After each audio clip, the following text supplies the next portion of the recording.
Hi friends, good morning. ಇವತ್ತು ಬೆಳಗ್ಗೆ special ಇದಕ್ಕಿನ ಬೇಳೆ ಸಾಂಬಾರು. ಸೊ ಹೇಗೆ ಮಾಡೋದು ಅಂತ ತಿಳ್ಕೊಳ್ಳೋಣ. ಸೊ ಬಾಣಲಿ ಇಟ್ಟು ಸ್ವಲ್ಪ ಆಯಿಲ್ ಹಾಕಿ, ಅದು ಸ್ವಲ್ಪ ಶುಂಠಿ ಬೆಳ್ಳುಳ್ಳಿ, ಒಂದು ಟೊಮೆಟೊ, ಜಾಸ್ತಿನೂ ಹಾಕೋಬೇಡಿ, ಹುಳಿ ಬಂದ್ಬಿಡುತ್ತೆ, ಸ್ವೀಟು ಬರುತ್ತೆ. ಸೊ ಸ್ವಲ್ಪ ಈರುಳ್ಳಿ, ಸ್ವಲ್ಪ ಕೊಬ್ಬರಿ. ಸೊ ಇದನ್ನು ಚೆನ್ನಾಗಿ ಫ್ರೈ ಮಾಡ್ಕೊಳ್ಳಿ. ನೋಡಿ, ಚೆನ್ನಾಗಿ ಫ್ರೈ ಆಗಿದೆ.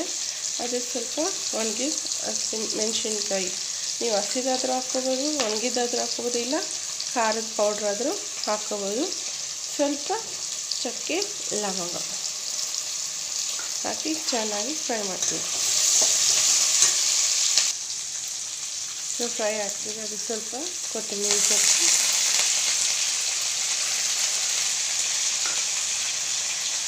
ಸ್ವಲ್ಪ ಪುದೀನ ಹಾಕಿ ಫ್ರೈ ಮಾಡ್ತೀವಿ.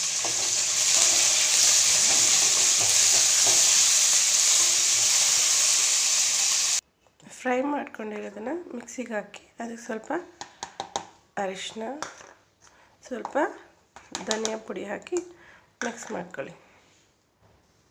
ನೋಡಿ, ಮಸಾಲೆ ರೆಡಿಯಾಗಿದೆ. ಸೊ ಪಾತ್ರೆಯಲ್ಲಿ ಒಂಚೂರು ಎಣ್ಣೆ ಹಾಕ್ಬಿಟ್ಟು ಸಾಸಿವೆ ಹಾಕ್ಕೊಳ್ಳಿ. ನೆಕ್ಸ್ಟ್ ಈರುಳ್ಳಿ, ಕರಿಬೇವು,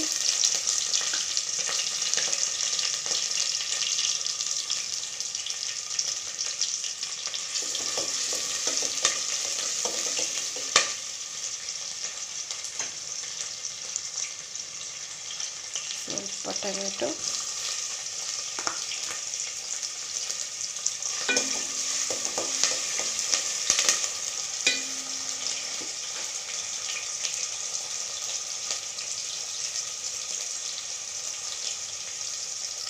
ಚೆನ್ನಾಗಿ ಫ್ರೈ ಆದಮೇಲೆ ಮಸಾಲೆ ಸ್ವಲ್ಪ ಹಾಕ್ಕೊಳ್ಳಿ. ರುಚಿಗೆ ತಕ್ಕಷ್ಟು ಉಪ್ಪು ಹಾಕ್ಕೊಳ್ಳಿ.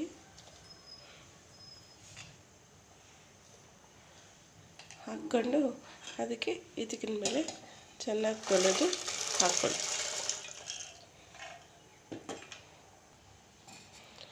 ಚೆನ್ನಾಗಿ ಬೇಯಿಸ್ಕೊಳ್ಳಿ. ಇವಾಗ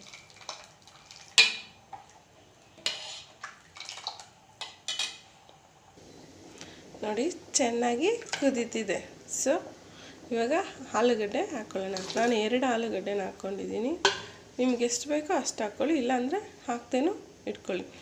ಸೊ ಸ್ವಲ್ಪ ಹೊತ್ತು ಆಲೂಗಡ್ಡೆ ಬೆಂದಮೇಲೆ ನಾವು ಬದನೆಕಾಯಿ ಹಾಕೋಣ. ಚೆನ್ನಾಗಿ ಬೇಯ್ತಿದೆ. ಸೊ ಇದಕ್ಕೆ ಒಂದು 2-3 ಬದನೆಕಾಯಿ ಹಾಕ್ಕೊಳ್ಳಿ. ನಾನು 3 ಹಾಕ್ಕೊಂಡಿದ್ದೀನಿ. ಸೊ ಚೆನ್ನಾಗಿ ಬೇಯಿಸ್ಕೊಳ್ಳಿ. ಆಲ್ಮೋಸ್ಟ್ ಆಗಿದೆ, ಬಟ್ ಬದನೆಕಾಯಿ ಲಾಸ್ಟಲ್ಲಿ ಹಾಕಿದ್ದೀನಿ, ಯಾಕಂದರೆ ತುಂಬ ಬೆಂದೋದ್ರೆ ಬದನೆಕಾಯಿ ಚೆನ್ನಾಗಿರಲ್ಲ.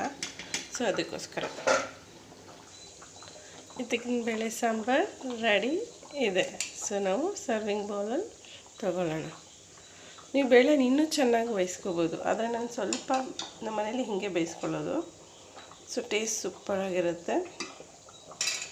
ಸೊ ನಾನಿವತ್ತು ಚಪಾತಿಗೆ ಮಾಡ್ಕೊಂಡಿದ್ದೀನಿ.